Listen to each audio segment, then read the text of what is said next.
¿A qué huele un cadáver? No tengo palabras para poder describir el olor de un cadáver. Es horrible. Yo creo que hay un antes y un después de oler un cuerpo en estado de putrefacción. La textura, como puedes observar, es gelatinosa. Como sabes, es el órgano más importante del cuerpo, que es el cerebro. Y otro de los más importantes es este, que es el corazón. Cuando llegas a esa escena en la que tienes que investigar, normalmente ¿dónde empiezas a encontrar un hilo del que tirar? ¿Qué es en lo primero que te centras? Entiendo que tienes incluso una especie de rutina. Empiezas a tomar fotos. Es mejor pecar por exceso que pecar por carencia de cosas, ¿no? Entonces, en este caso, empiezas a tomar fotos de antes y después del lugar. Ve, aquí tenemos parte de una huella dactilar, ¿sí te fijas? Pedro Buerbaum.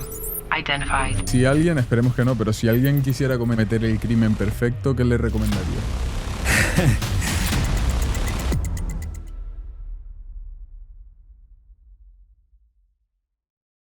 Damas y caballeros, está claro que mi descendencia será numerosa y que significará el próximo eslabón del ser humano.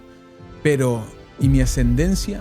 ¿Cuál es mi origen? Esa es mi pregunta. En este podcast se ha rumoreado que pueda venir de la antigua Tartaria, de los vikingos o de aquellos que peleaban por su vida en el Coliseo. Por ello que estamos colaborando con MyHeritage DNA para saber la verdad, para saber de dónde vengo. Me voy a hacer esta prueba y tendremos los resultados muy pronto. Esta cajita que tengo en mi mano vale 27 euros con el código Pedro27. Damas y caballeros, llegó el momento de la verdad y ya tenemos los resultados. Nos van a desvelar los resultados y empezamos por Portugal, 40,6%, 26,8% español, catalán, vasco, de momento sin demasiadas sorpresas. Tengo pasaporte alemán, así que aquí nos vamos exactamente. 9,3% germánico. A ver qué sigue, neerlandés, bueno, cerca, dividido en más de 8 etnias, donde hay bastante presencia en el norte de África, Argelia, Túnez, Marruecos, Sáhara. Ahora vamos a dar un salto a las coincidencias de ADN, a ver qué nos encontramos por aquí. Este soy yo, este es mi perfil, esta es mi madre. Vamos ahora a orígenes antiguos. Esta es mi parte favorita de todo lo que estaba investigando por aquí. Desglose de los orígenes antiguos. ¿Cómo que agricultor europeo? No puede ser, yo he sido guerrero. Y toda mi ascendencia han sido guerreros, no agricultores. Y aquí investigando dentro de esta página he encontrado algo que me ha llamado mucho la atención. Rasgos de ADN dentro del apartado de ADN. Y son ciertos informes de rasgos de cómo mi ADN influye en una serie de rasgos comunes. Sin duda, muy interesante. Raúl, estamos grabando, bienvenido. Muchas gracias, Pedro, por aquí. La verdad es que estoy muy emocionado por este podcast y gracias por la invitación. La verdad es que... A mí no sé si me tienes emocionado, asustado, confuso. Este es el tipo de cosas que ocurren cuando traes al criminólogo, criminalista, forense más chingón de México directo a tu estudio, que te pone de repente sobre la mesa.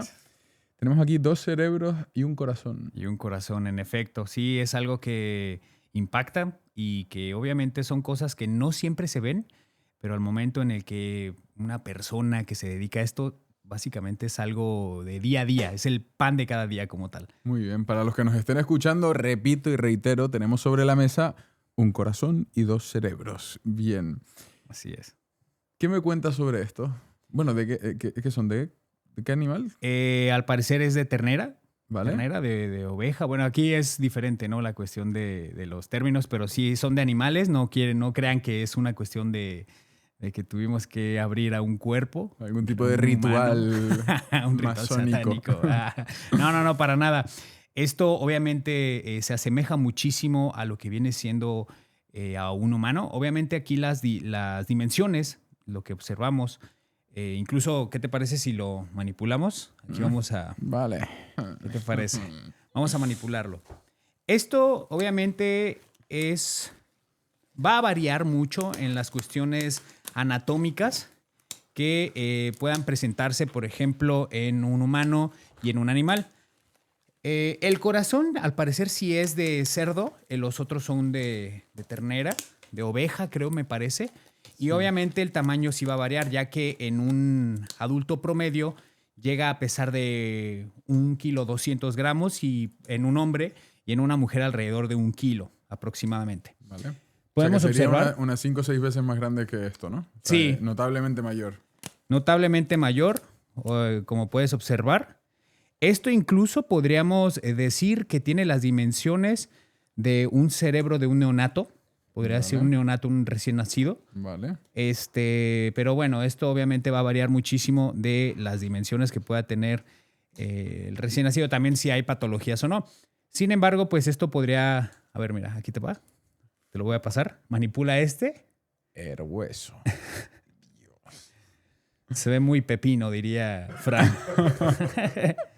Ve, por ejemplo, todas estas, digamos, A ver si se me va a hendiduras. caer en el vaso. Cámbiame el vaso de agua, ya no me fío. Todas esas hendiduras se le conoce como circunvalaciones y son normales en todos los cerebros. Vale. Obviamente, todo esto es tejido cerebral que en algún momento está lleno de neuronas y es una cuestión donde, por ejemplo, en medicina forense es necesario analizar debido a que puede o no estar relacionado a la causa de muerte de una persona. Recuerda que al realizar una necropsia siempre se tiene que evaluar si es la causa de muerte violenta, ¿sí? Que es autodesvivimiento. Ya sabes, cuando una persona se desuscribe de la vida, Vale. una persona que, por ejemplo, se desvive por una cuestión homicida, una persona le priva de la vida a otra, y una cuestión accidental, que pues accidentes automovilísticos, caídas de cierta altura, muertes por precipitación. Entonces, normalmente a todos ellos se les realiza un protocolo de necropsia y uno de ellos es la extracción del encéfalo. En este caso es el cerebro y que incluso se le realizan cortes para poder ver si existen o no hemorragias intracerebrales, daños o cualquier cosa que pueda estar relacionada a la causa de muerte. Vale. ¿Sí? Y esto, por ejemplo, aquí podemos ver el bulbo raquídeo. En un cerebro humano obviamente sería un poquito más grande y que incluso te voy a contar una experiencia donde me tocó manipular un cerebro de un señor aproximadamente de 60, 65 años de edad que lo habían apuñalado. ¿Sí? La persona corrió incluso hasta ahí y falleció en la puerta de su casa. Imagínate correr con una hemorragia interna. Entonces, al momento de manipular su cerebro, pues carecía de coloración. Obviamente esto por la cuestión de que toda la sangre literalmente se concentraba en la caja torácica, debido a que pues obviamente había una fuga como tal. Vamos a tomarlo así, ¿no? Una exsanguinación, pero bueno. En este caso, por ejemplo, hay momentos en donde hubo una vez donde manipulé un cerebro. No sé si era una cuestión de percepción distinta, porque de alguna manera los sentidos cuando una persona está cansada, por ejemplo, ahorita yo me siento cansado por el jet lag, Sí. pero hay veces que los sentidos te engañan. Y en ese entonces yo recuerdo que era ya bastante tarde, eran casi las 4:30, 5 de la mañana, y manipulamos un cerebro de esa persona y yo lo sentí tibio. La persona, imagínate manipular el cerebro de alguien y que todavía esté tibio. Eso, la verdad, para mí sí me impactó bastante, pero siento que de alguna manera por el cansancio pudo haber sido algo que me pudo afectar. No sé, no quiero culpar a los sentidos o no, pero fue algo muy interesante el hecho de sentir esto. Ahora, la textura, como puedes observar, es gelatinosa, es una cuestión donde, bueno, como sabes, es el órgano más importante del cuerpo, que es el cerebro. Y otro de los más importantes es que es el corazón. Este es muy similar, este corazón de cerdo. De hecho, los órganos de los cerdos son muy parecidos al del cuerpo humano. Aquí podemos observar básicamente que este corazón es muy parecido, incluso todavía cabe en la palma de mi mano. Y pues podemos ver básicamente las válvulas. En este caso no son similares, no son iguales a las del cuerpo humano. Vale. Pero pues en un humano sería, por ejemplo, la válvula es la tricúspide, la bicúspide, la semilunar, los ventrículos, las aurículas, todo eso, el corazón izquierdo y derecho. Bueno, son cuestiones anatómicas que se analizan precisamente y también, por ejemplo, en una necropsia se realizan todos esos estudios para poder llevar a cabo la determinación de la causa de muerte, si está relacionada o no. Hay gente que a lo mejor tú dices, pues Si yo ya sé que a lo mejor tiene el cuchillo encajado y por qué se le tiene que quitar el corazón, medirlo, pesarlo, fotografiarlo, por protocolo. Básicamente eso sería como tal. Pero está igualito, si te fijas. Bueno, no sé si hayas manipulado un corazón humano real. No, la verdad que no, Raúl. Cuando vayas a México te puedo invitar a que realices una necropsia y para que mínimo... Básicamente es esto. Lo que tú estás viendo aquí es... Pero el de un ser humano puede ser de este tamaño. Sí, básicamente es algo muy similar, el parecido, el peso incluso, y todas las características anatómicas que observas ahí sí son muy, muy, muy similares al de un humano. Vale. La verdad que sí, ¿eh? Y esto es bien interesante. ¿Por qué? Porque al momento de llevar a... Fíjate, ¿recuerdas el caso que te platiqué de la persona que apuñalaron?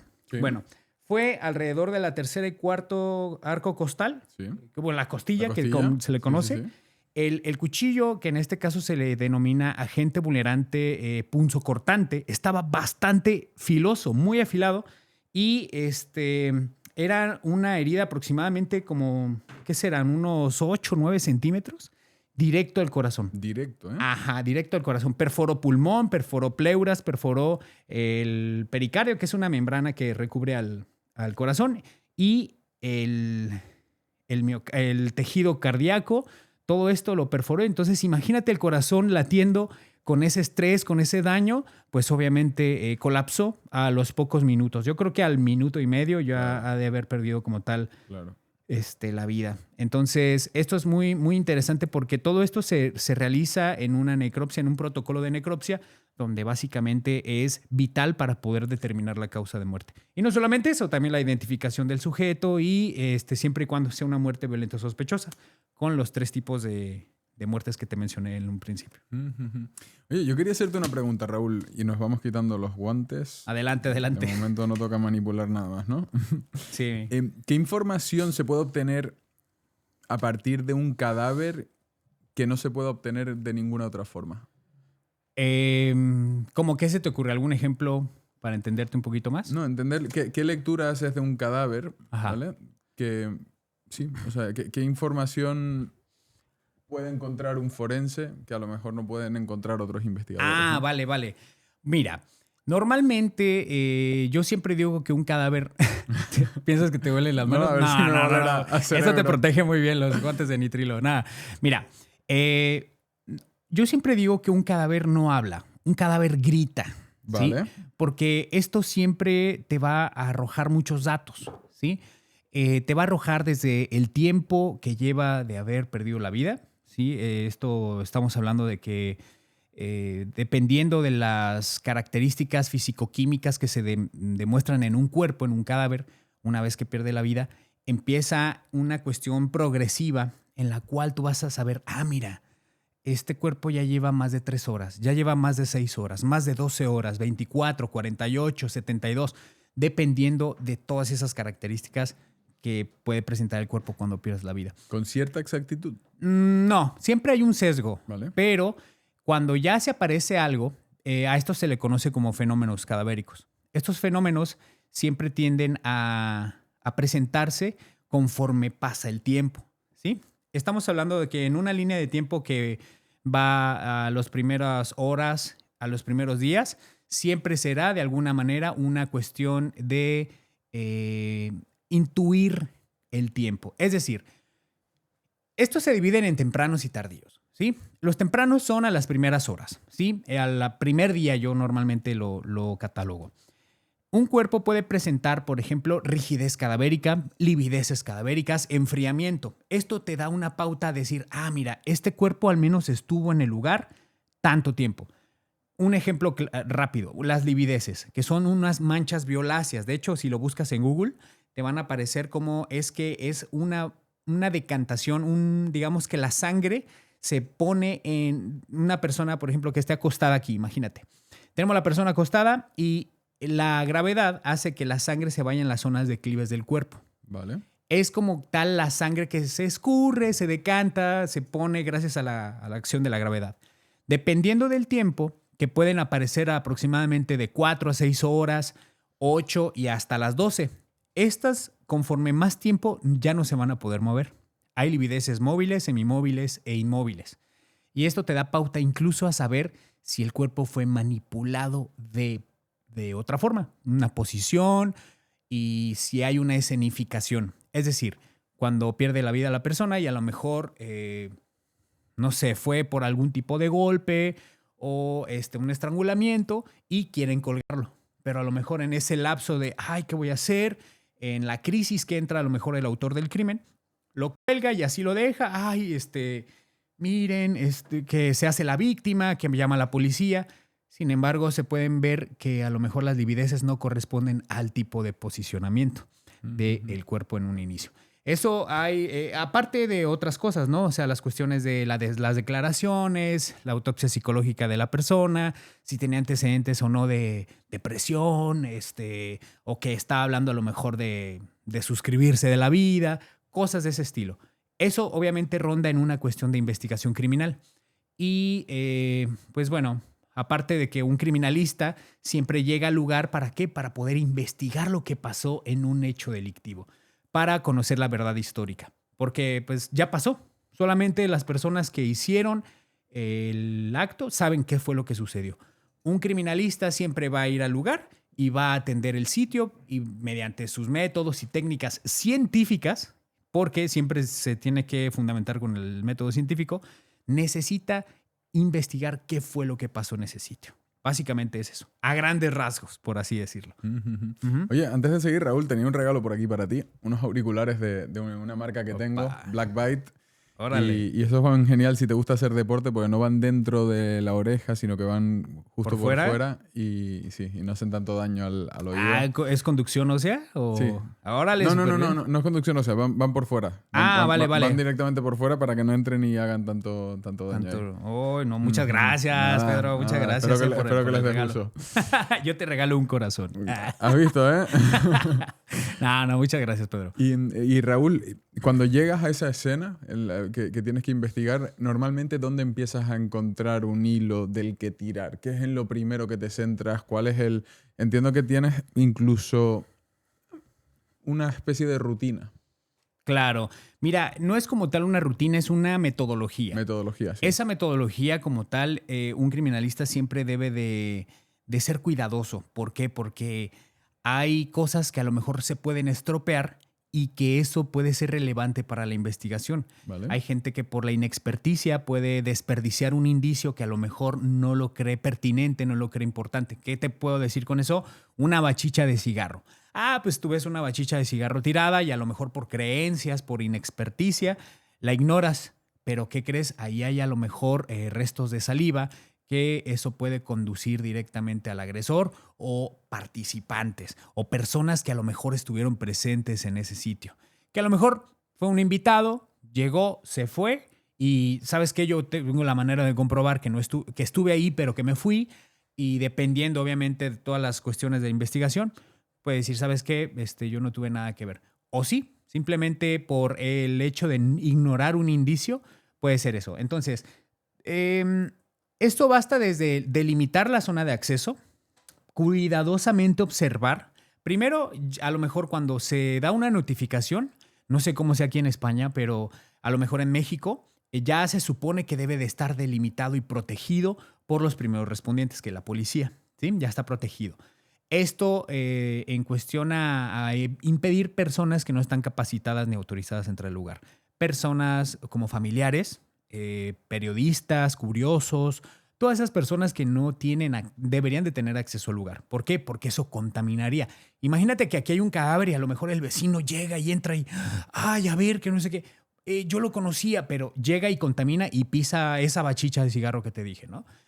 Eso ya sería irrelevante para el caso. Ahora, una vez que se realiza esa cuestión de la línea de acceso para poder pisar, por así decirlo, comienza la observación. Empiezas a observar, empiezas a ver todo el sitio. Para eso es necesario documentar.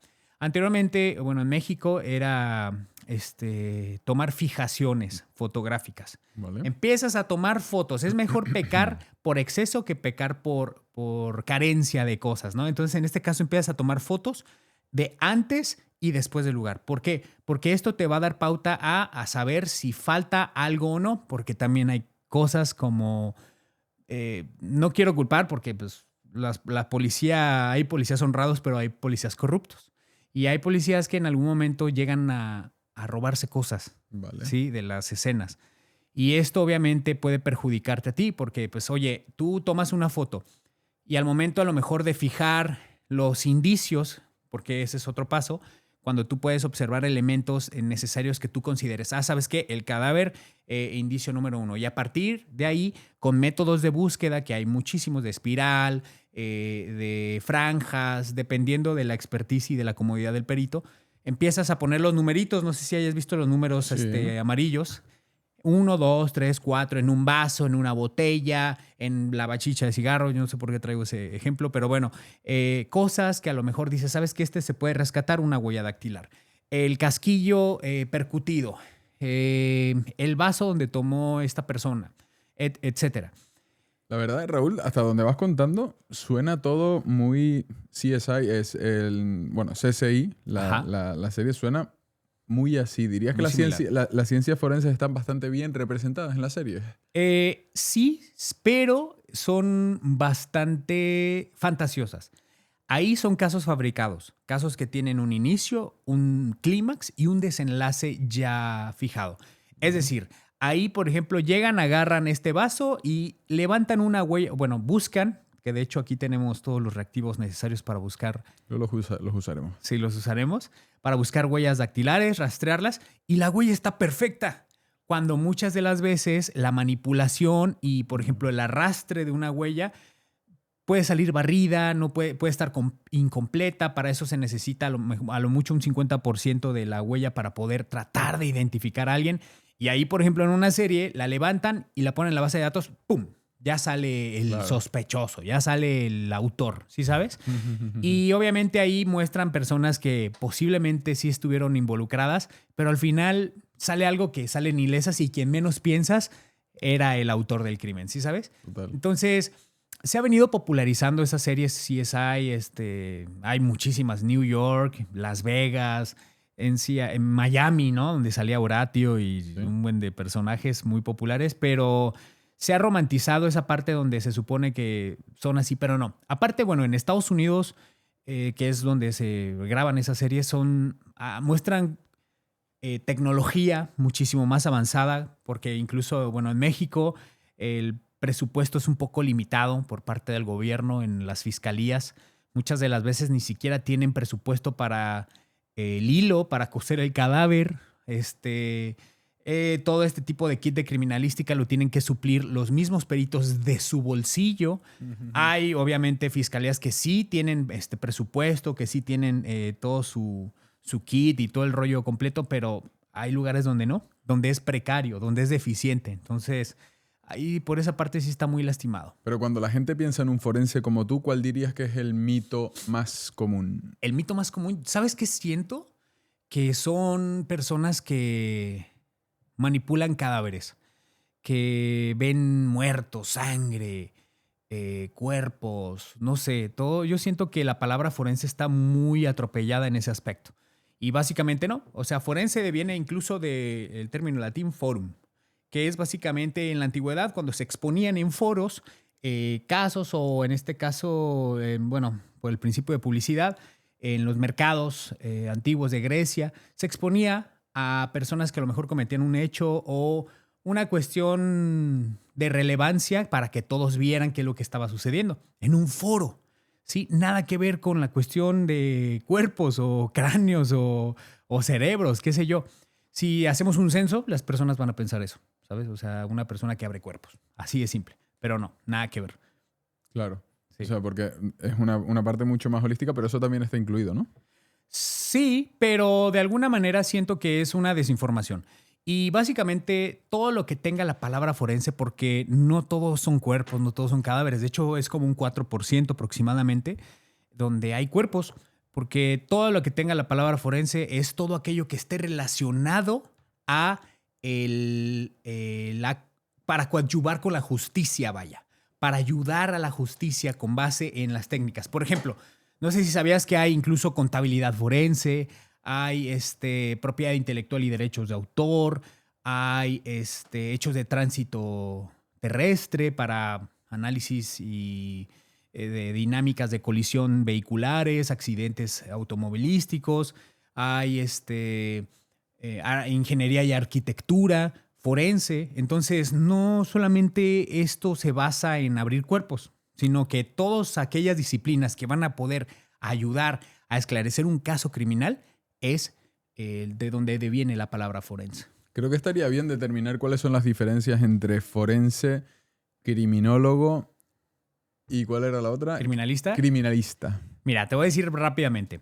Un criminólogo es aquella persona que se va a dedicar principalmente a el estudio integral del delincuente, de la víctima, del control del delito, de la prevención y las conductas antisociales. Tú puedes decir, esa persona no habla, no sale, es un antisocial. Es un término erróneo que se aplica normalmente por el desconocimiento de este término. En donde la conducta antisocial es toda aquella conducta que va en contra del bien común. El bien común es que en una sociedad tú y yo tengamos una armonía, ¿sí? Sí. Que no nos perjudiquemos, que vivamos en paz. Cuando una persona lo transgrede, es básicamente una conducta antisocial, ¿sí? Personas que a lo mejor cometen un delito, es de ley que cuando cometen un delito es una conducta antisocial. Pero hay conductas antisociales que no son delito. Por ejemplo, el alcoholismo, ¿sí? O la drogadicción, que son personas que a lo mejor el transportarla, el comprarla, el fabricarla sí son delitos, pero el que se metabolice en tu cuerpo no lo es. ¿Sí me explico? Claro. Eso es una conducta como tal antisocial. Las personas que se dedican a la venta de su propio cuerpo, por ejemplo, también podría considerarse. Sin embargo, las personas que lo administran, que es el enocinio, pues ahí sí ya incurre en un delito, que también es una conducta antisocial, ¿sí me explico? Sí. Pero hay conductas antisociales que no son delito. Entonces, por esa parte dices, bueno, todo eso, incluso calcular niveles de peligrosidad en reos y tratar a su rehabilitación, todo eso lo conlleva un criminólogo, ¿sale? Ahora, un criminalista es aquella persona que se va a dedicar a investigar un lugar donde sucedió un presunto hecho delictivo. ¿Por qué presunto? Porque puede ser un homicidio o ya sabes, un autodesvivimiento. Bien. Sí. Por no decir la palabra, por el algoritmo. Por el porque algoritmo. luego te juro que me llueve gente, ¿por qué no hablas bien? ¿Por qué no eres técnico, profesional? Por el algoritmo, hermano, por el algoritmo. Claro. Oye, que no te castigue, exacto. Pero bueno, todo eso con base en el método científico, como te dije en un inicio, con métodos y técnicas, ¿para qué? Para llegar a descubrir la verdad histórica. ¿Qué fue lo que sucedió? En criminalística hay 7 preguntas de oro. La de qué, quién, cómo, cuándo, dónde, por qué y con qué. Todas esas preguntas son necesarias ¿para qué? Para poder descifrar qué fue lo que sucedió en ese hecho. ¿Sí me explico? Y todo con conciencia, ¿sí? Todo con conciencia y conciencia. ¿Vale? Bien, entiendo. Y un médico forense es una especialidad de la medicina que va a aplicar los conocimientos médicos en el ámbito legal. ¿Sí? Todo aquello que básicamente pueda ser de ayuda para poder esclarecer un acto o hecho que perjudica a una persona. Por ejemplo, el realizar estudios de necropsia, ¿sí? En un cuerpo que ya pasó a mejor vida, para determinar su causa de muerte, su identificación, quién era ese sujeto y el tiempo, ¿sí? Cuánto tiempo ha transcurrido el cuerpo después de que se desuscribió de la vida. También, no solamente con cuerpos, sino con personas vivas. Cuando una persona ¿cómo puedo decir esa palabra?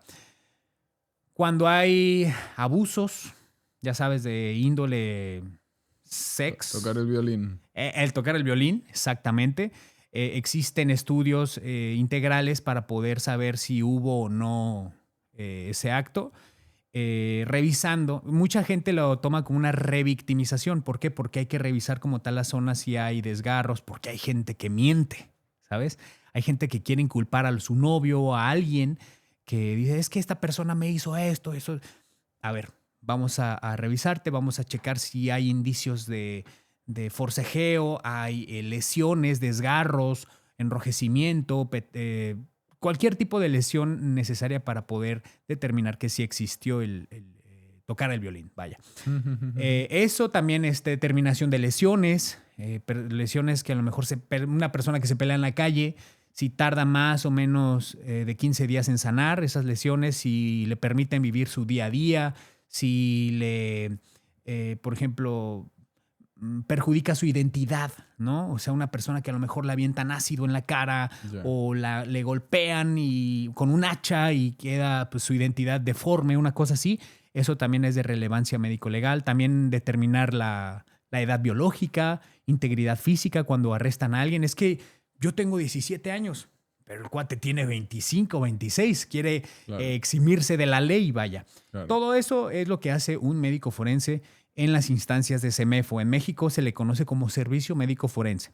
Vale. Ya en Ciudad de México es INCIFO, que es el Instituto de Ciencias Forenses. Y creo que sí. Bien. Y en otro, en Guadalajara, es el Instituto Jalisciense de Ciencias Forenses. ¿Aquí cómo se llama en España? No tengo ni idea.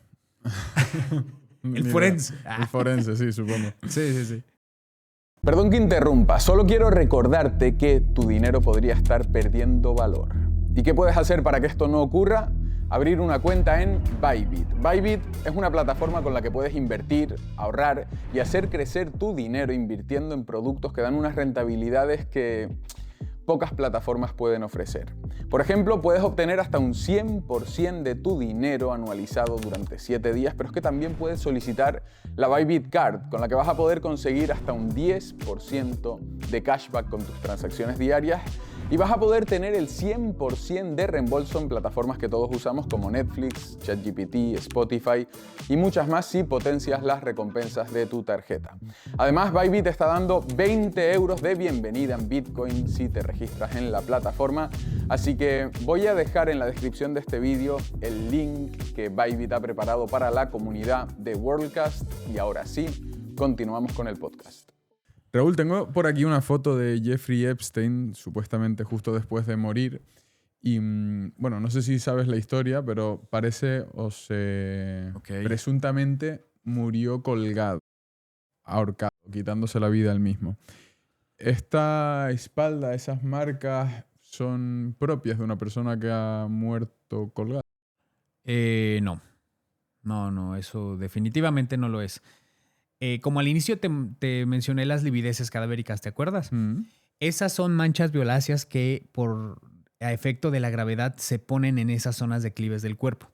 Podemos observar esas zonas blanquecinas, esos son puntos de apoyo, que se le conoce como hemostasis, es aquella interrupción del flujo sanguíneo mediante presión. Si ustedes, por ejemplo, hacen eso en su mano, ves que se va a poner blanco y luego se irriga porque obviamente el corazón está latiendo. Ahí ya no. Por lo tanto, esa persona estuvo acostada, a lo que yo observo. Las livideces, pues sí, indican principalmente que estuvo acostada y no de un cuerpo que estuvo ahorcado, sinceramente. Ahí sí de plano no podría decir que es algo así. Porque si encontramos ese cuerpo colgado con esos indicios de las livideces, podríamos decir que se trata de una escenificación. Vale. No corresponde a un ahorcamiento. ¿Y qué podríamos añadir de aquí, de esta foto de la cara? Bueno, se sospechaba también que no, o sea, se especulaba en internet que no fuera la misma persona. ¿Ves algo que te haga pensar que no es la misma persona? Bueno, a simple vista, incluso podríamos hacer un pequeño análisis incluso con las fotos que tenemos. Sí. Sinceramente siento que dependiendo, a ver, ¿puedo verlo? Sí, claro. Mira, aquí por ejemplo podemos observar que cierta parte de lo que viene siendo la nariz es diferente. Mira, si te fijas cómo es la nariz, lo que son los surcos, las narinas son distintas. Incluso los surcos nasolabiales aquí están más difuminados, aquí están más marcados y que de hecho en un cuerpo no tendría por qué cambiar como tal. Ahora, por ejemplo, lo que observamos aquí en cuanto al surco está pergaminado, sí se ve en reacción vital, que es como decir que pasó cuando estaba en vida, pero es horizontalizado. Hay indicios donde te dicen, ¿sabes qué? El surco, si es más horizontalizado, tiende a ser de una etiología homicida. Pero si son verticales y obviamente coinciden con el punto de apoyo con el agente constrictor, podríamos decir que es una persona que se autodesvivió. Vaya. Pero en este caso no. Aquí podríamos decir que esta persona incluso le privaron de la vida y que fue un homicidio, la verdad. Incluso creo que había una foto en internet que rondaba donde había indicadores que varias cosas no correspondían como tal al cuerpo de Jeffrey Epstein. Entonces, aquí, por ejemplo, en la nariz se ve claramente que no es él. Habría que hacer un estudio un poquito más detallado para poder saber si sí, porque corresponde el cabello, corresponde las entradas incluso del cabello, pero podemos ver incluso aquí las orejas, que son diferentes. Ve el óvulo cómo lo tiene aquí incluso un poco más abultado y acá no. ¿Sí me explico? No sé, tendríamos que analizar incluso a profundidad para saber qué se trata efectivamente. Pero había especulación. Tenía entendido que según esto no es esta persona. Sí, todo y fue que muy- bueno, con modificaciones estéticas, pues cualquiera puede cambiar. Todo fue bastante sospechoso. Sí, muy turbio. Raúl, si te parece, entramos directamente en los cambios que empieza a sufrir el cuerpo desde que muere. Las primeras horas, 24, 36, 48, lo que consideres. ¿Cuáles son los primeros cambios relevantes que empiezan a ocurrir en cualquier cadáver? Ok. Cuando se interrumpen las funciones vitales del cuerpo, que son la circulatoria, la respiratoria y la nerviosa, existen cambios físico-químicos en el cuerpo, ¿sí? En las células. Uno de ellos, por ejemplo, es el enfriamiento, también llamado el algor mortis. El enfriamiento es con base en la naturaleza de la temperatura del ambiente. Se supone que mientras una persona tenga más grasa, por ejemplo, un panículo de grasa puede funcionar como un agente térmico. También si tenía o no ropa, si estaba al descubierto, a la intemperie, eso va a variar. Pero el cuerpo se va a adecuar a la temperatura ambiente, siempre. Otro de ellos es las livideces que te había mencionado. Es básicamente la diferencia entre una lividez y una lesión, porque muchas veces se puede decir, es que es un moretón. Cuando tú cortas el cuerpo, la sangre fluye, ¿sí? En un moretón no, porque ya está adherida a los tejidos. En este caso, ¿para qué? Es una cuestión de reparación. Un moretón básicamente es como sangre coagulada que se va a adherir a la malla tisular y en este caso en un hematoma como tal, pero en una lividez no. Eso obviamente influye mucho en, como te dije, saber las cuestiones de posicionamiento del cuerpo. Otro de ellos es la rigidez cadavérica, ¿sí? La rigidez cadavérica se da gracias a la disminución del ATP, el adenosíntrifosfato, que se lleva a cabo a nivel celular, ¿sí? Esto se va a acidificar el medio celular y va a hacer que las fibras musculares tiendan a ponerse bastante rígidas. Y esto incluso puedes poner, no sé, un par de vigas y la nuca del cuerpo y los talones del otro y básicamente va a mantener una tensión como si fuera una persona con catalepsia, ¿no? Un estado cataléptico, ¿no? De esos que mucha gente ve en los shows y demás, pero no, en este caso He escuchado sí. hablar de esto, y es algo, por lo que me han contado, o sea, conozco una persona que se murió sentado en una silla y se quedó con la posición del cuerpo de estar sentado, que no había forma de... Estaba... rígido. tieso. Sí, eso es parte de la degradación del cuerpo. ¿Pero y por qué ocurre exactamente? ¿Qué es lo que ocurre en los músculos? Sí, bueno, es la disminución del ATP.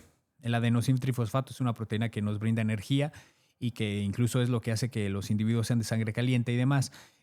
Todo este es un rollo celular, o sea, para no marearte tanto, es una cuestión donde a nivel celular hay cambios en donde el pH se vuelve más ácido. Entonces hace que las fibras musculares se endurezcan. Así simple. Vale. Esto es parte de una ventana de tiempo de cuánto será. Yo creo unas 5 horas ya está. Hay gente que en 2 horas ya está rígida. Esto también influye si se trata de una persona que tiene más fibras musculares. ¿Por qué? Porque personas como con poca masa muscular, pues en realidad va a ser muy sencillo incluso aliviar el rigor mortis, o sea, las personas que tienen un índice de masa muscular muy bajo. Aunque bueno, también las personas que son fisicoculturistas, porque ha pasado que pierden la vida. Y estos, obviamente, la rigidez va a ser bastante dura y puede aparecerse muy pronto y aliviarse muy tarde, ¿sí? Debido a la gran cantidad de fibras musculares que tiene. Esto, obviamente, influye también en cuanto al tiempo. Bueno, te decía, la ventana de tiempo eran como, ¿qué será? De 5 o 6 horas hasta las 10, 12 horas, que es el clímax, y luego ya viene el periodo refractario, donde el cuerpo comienza a disminuir esa parte. Como te dije, las células se acidifican, que es otro fenómeno que es la acidificación tisular. Y hay fenómenos que son específicos, que es el signo de Taylor, que hay otros autores que lo mencionan como signo de Puppé, que es el espasmo. El espasmo cadavérico normalmente sucede como si fuera una petrificación del cuerpo. Y esto pasa cuando hay una interrupción brusca del funcionamiento cerebral. Un golpe muy fuerte o una persona que da un disparo y desorganiza todo el tejido cerebral hace que la persona se quede como tal petrificada y que incluso adopte la forma en como incluso tenía el arma, por así decirlo. Le retiras y puede quedar la mano de esa forma y la posición última de en la que estuvo el cuerpo. Esas son las primeras horas, ¿sale? Posteriormente, te estoy hablando de fenómenos cadavéricos tempranos. Los tardíos se dividen en dos, que son destructores y conservadores. Los destructores es cuando ya el cuerpo de plano se va a desintegrar debido a las condiciones climáticas. Siempre he dicho, tiempo, lugar y circunstancias, ¿sí? El lugar donde se encuentra, por ejemplo, ahorita que estamos en un sitio un poquito caluroso, va a hacer que el cuerpo se comience el proceso de putrefacción, ¿vaya? Entonces, en los fenómenos cadavéricos destructores, comienza con una mancha verde abdominal, ¿sí? En la fosa ilíaca derecha. Esto es debido a la gran presencia de microorganismos que tenemos en el apéndice, ¿sí? Sí, es la derecha, porque hay personas que le dicen fosa ilíaca derecha, fosa ilíaca izquierda, pero es una mancha verde abdominal que se va a manifestar al primer día. ¿Sí? Es la ventana de tiempo. A esto se le conoce como intervalo post-mortem. Antes se le conocía como cronotanatodiagnóstico. O sea, básicamente es el diagnóstico del tiempo de muerte, lo que te decía al inicio. Pero esto es estimado. Como te dije, cada característica tiene un tiempo de estimación. Por ejemplo, la ventana de muerte imagínate que llega un cadáver al servicio médico forense. Pues ¿cuánto tiempo lleva de haber fallecido? Presenta la mancha verde abdominal, 24 a 48 horas. ¿Sí me explico? O sea, es una ventana, pero mínimo ya sabes que ese cuerpo tiene un día de haber fallecido. Esa es más o menos la estimación del tiempo de muerte. Posteriormente llega la etapa de putrefacción, que es la etapa enfisematosa. Esto es debido a que muchos microorganismos presentes en nuestro cuerpo que incluso no necesitan oxígeno, como el cuerpo ya no puede defenderse de agentes externos también, comienza a haber una producción masiva de gases, ¿sí? Que es el Clostridium. Por ejemplo, nosotros siempre estamos produciendo gases y los sacamos mediante las flatulencias, ¿no? Por así decirlo. Pero estos microorganismos se van a reproducir de forma rápida y van a invadir todo el sistema circulatorio, el sistema digestivo y va a haber esta producción de gases que incluso va a formar una red venosa póstuma, que se le conoce también como veteado venoso. Haz de cuenta que toda la parte de las venas se va a ver como si estuvieran caminitos negros, por así decirlo, como una telaraña. Vaya, así se ve más o menos. Y eso se le conoce como veteado venoso, debido a que existen ya, por ejemplo, la cuestión de la oxidación del hierro en la sangre, pues se va a tornar a un color verdoso, por así decirlo. Vaya. Posteriormente llega la producción de gases, el cuerpo comienza a inflarse, hay distensión abdominal, como si tuvieran una panzota, y mucha gente dice que si los cuerpos explotan, eso es como tal mentira, porque siempre encuentran una vía de escape. O a menos que un cuerpo tenga como tal sellado el recto y la boca, probablemente si hubiese algún tipo de explosión de cuerpo, pero en realidad eso no pasa como tal. Luego existe ya la coloración verduzca del mismo, hay desprendimiento de la piel, empieza a haber una exudación de los tejidos, el cuerpo comienza a verse como mojado, verde, un verde como olivo, como las aceitunas más o menos. ¿Sí? El cuerpo la cara del cuerpo comienza a tornarse más oscura, negruzca, que se le conoce como cara de negro. Hay protusión lingual, la lengua se sale de las fauces, los ojos, hay incluso en algunos casos puede haber subluxación de ojos, o sea, los ojos son como saltones, la lengua, hay protusión lingual, hay presencia de flictenas pútridas que son... ¿Esto en cuánto tiempo?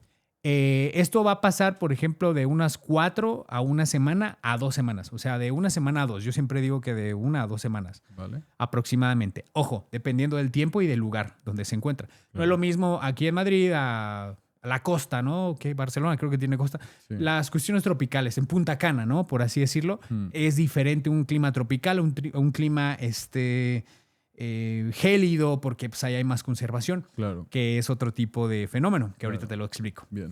Esas flictanas pútridas son, debido a la malla de piel que existe de una epidermis, empieza a ver, si lo buscas en Google, son ampollas como atrapadas con agua amarilla, agua como café. Ese es líquido sanioso, se le conoce como líquido sanioso, que es un exudado que la piel va sacando debido a la putrefacción, pero se atrapa en la epidermis. Cuando la explotas o la abres, el olor es tanto que se te impregna en toda la nariz, en la piel, en el cabello, en la ropa. El olor es durísimo. Que bueno, no solamente la aflictan, sino el cuerpo en general, porque está produciendo gases. ¿A qué huele un cadáver? No tengo palabras para poder describir el olor de un cadáver. Es horrible. Yo creo que hay un antes y un después de oler un cuerpo en estado de putrefacción. No hay un punto de comparación para poder decir, ¿sabes qué? ¿Huele a perro muerto? No. El perro muerto huele incluso hasta dulce. No sé. Es una cuestión durísima, fuerte, hedionda. Algo que no puedo describirte, la verdad. Ni te lo deseo que lo huelas, de verdad. Hasta te puede durar 2-3 días el olor impregnado en tu ¿Qué? boca, en la nariz. Si tú te suenas la nariz después de estar con un cuerpo, lo hueles, ¿sabes? Incluso hasta si te bañas. Recuerdo en algún momento estar en una necropsia de un cadáver, creo que tenía 3 semanas. Era una fémina en calidad de desconocida y ya se le terminó la necropsia, o sea, la hallaron y ya fuimos yo recuerdo que fui por un agua de horchata y al sorber el popote me supo al cadáver, ¿sí sabes? O sea, es como que... No me dio, no regurgité, no hice el reflejo de vómito, pero sí fue un trago muy amargo. Dios. Un trago muy amargo. Ya llegó el dulcecito, ¿no? Del agua, pero ¿Y a partir de sí. cuánto tiempo empieza a oler mal un cadáver? Te digo que, ¿qué será? 4 o 5 días a la semana ya comienza. A lo mejor en un clima templado, un tipo Ciudad de México, un tipo... condiciones que serán 20 a 30 grados, yo creo que sí, de una semana a 2 semanas ya comienza a oler. De hecho, hay gente que es muy solitaria y el olor alerta a los vecinos. Claro. Alerta a los vecinos básicamente a checar, ¿no? O sea, le hablan a la policía y efectivamente hay un cadáver en estado de descomposición. Y eso, obviamente, pues el cuerpo está grotesco. Es grotesco, es feo. Hay incluso el cabello se desprende al mínimo jalón, porque ya no hay esa adherencia como tal, ya no hay esa firmeza que tiene el cuero cabelludo en un cuerpo normal. Ya posteriormente empieza a haber la etapa de la licuefacción o colicuativa, que es donde todos los tejidos se licúan, vaya. Empieza a haber una segregación de líquidos ricos en proteínas. Cuando digo a veces eso en mis videos, es como de, ¿cómo rico en proteínas? ¿Me sirve para el gym? Digo, no, nada de eso, pero es una cuestión donde hay aminoácidos, hay toda esa cuestión producto de la degradación de las células y el cuerpo ya comienza a tener una disminución tisular, por ende hay una reducción esquelética que es la última fase. Esto sin contar los insectos, parásitos, animales que se pueden comer al cuerpo, que son la antropofagia cadavérica, ¿sí? Esto obviamente puede ser, varía, porque por ejemplo pueden ser las moscas. Las moscas siempre son las primeras en Hablamos llegar. siempre de externo, Externo, no sí. de una fauna interior que te come. No. Algo externo, algo que depreda al Sí, cuerpo. claro. En este caso pueden ser moscas que siempre ovopositan en orificios naturales del cuerpo, narinas, ojos, oídos, boca y zonas genitales. En este caso, si están expuestas. Y obviamente esto al día empiezan a eclosionar esos huevecillos y comienzan a alimentarse de todo ese tejido. Puede ser incluso a las primeras 12 horas o cuando el cuerpo comienza a oler. y estos detectan a 1 kilómetro y medio de distancia con sus antenillas, empiezan a detectar esos compuestos aromáticos, se pueden pasar hasta por debajo de la puerta. ¿Por qué? Porque por instinto de supervivencia ellas llegan y depositan. Pero también hay casos donde a lo mejor una señora de edad avanzada, solitaria, vive con su perrito chihuahua, ¿no? Por así decirlo. Hubo un caso donde la persona fallece por un paro cardíaco, una muerte ya por edad avanzada, y queda así 2, 3 días. Y pues obviamente por instinto de supervivencia el perrito lo que hizo fue alimentarse de su dueña. ¿Se la comió? La cara. Empezó a depredar la que es la cara, tejidos blandos, nariz, parte del cachete, oreja y parte de la sien. Toda esta parte así empezó a depredar. Sin embargo, cuando se hizo el hallazgo, obviamente el animal fue, o sea, no era agresivo ni nada, simplemente lo hizo por supervivencia. Ya. Había vómitos, porque obviamente como es tanta la comida, pues obviamente no la procesan tanto y había ciertos grados de vómitos en toda la casa. Pero sí, eso y más lugares, pues, pero... Hablando de esto de la cara, cuando te llega como forense un cadáver cuya cara no es reconocible, ¿cómo se puede llegar a saber quién es esa persona? Eso sí hay, por ejemplo, datos de identificación o recursos como algún antecedente, por ejemplo, dental. ¿Sí? Con una disposición dental es única en cada persona, se podría identificar a alguien mediante ADN, se podría identificar si por ejemplo, no hay vestigios de tortura en donde a lo mejor le hayan quitado los dedos, pero si los tiene completos mediante las huellas dactilares, se puede llevar a cabo también la identificación. Pero bueno, todo eso depende, porque también puede haber cuerpos calcinados, donde ya no se puede salvar mucho, incluso se puede salvar a lo mejor el ADN mediante la pulpa dental, pero habría que ver que el ADN no se haya destruido como tal. Esos son casos, pero bueno, eso creo que es algo utópico aún, al menos en México, porque los costes por análisis de ADN suelen ser altos y es algo que las fiscalías no cubren, ¿sabes? Entonces, por esa parte sí está lastimada. Aparte de que no hay ese registro, no hay ese banco de datos. No sé, por ejemplo, no sé si tú sepas que en España haya o no haya registros dentales. La verdad es que no lo sé. No tengo ni idea. Y eso podría ser una pauta importante porque al momento de un caso como el que mencionas, a ver, vamos a tomarle una impronta dental y compararla con el base de datos. Y ahí sí a lo mejor se puede encontrar el cuerpo. Yo entiendo que en torno a lo que es la gestión de un cadáver habrá un montón de normativa y de regulación, ¿no? ¿Qué ocurre? ¿Cuáles son los pasos a seguir desde que entiendo que sería la policía normalmente, se enfrenta a un cuerpo hasta que llega a manos del forense? ¿Cuál es el procedimiento, el protocolo a seguir? Bueno, primero imaginemos una escena donde se está procesando por parte de un perito criminalista. Termina de realizarlo, hay una cadena de custodia que se le conoce así para la protección precisamente de esos indicios y que obviamente el mismo indicio que está en la escena sea el mismo indicio que se presenta en juicio. Esa cadena de custodia se debe preservar, por ejemplo, con el cadáver. El cadáver de ahí puede pasar al servicio médico forense mediante el ordenamiento del Ministerio Público que se le dice, ¿sabes qué? Realízale la necropsia, ocupo que me digas quién es, si hay identificación o no, cuánto tiempo lleva de haber fallecido y la causa, principalmente la causa, ¿sí?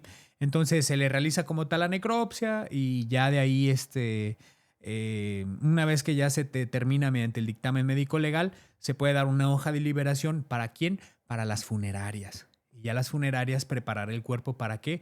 Por si hay una identificación del mismo, se le entrega a sus familiares y ya se le prepare adecuadamente. ¿Para qué? Para preservarlo y evitar la putrefacción y se vele. No sé cómo sea aquí, pero sinceramente en México hay pues muchas maneras. Hay gente que con poco presupuesto puede velar a su cuerpo, sin embargo, la forma no es la más adecuada porque solo le inyectan formol crudo. Pero hay funerarias que a lo mejor tengo colegas que tienen unos métodos bastante buenos donde le meten químicos que parece ser que la persona está dormida. O sea, químicos donde puede incluso verse la piel como rojita, como simulando que estuviera dormida la persona. Entonces, que hubiese circulación, vaya.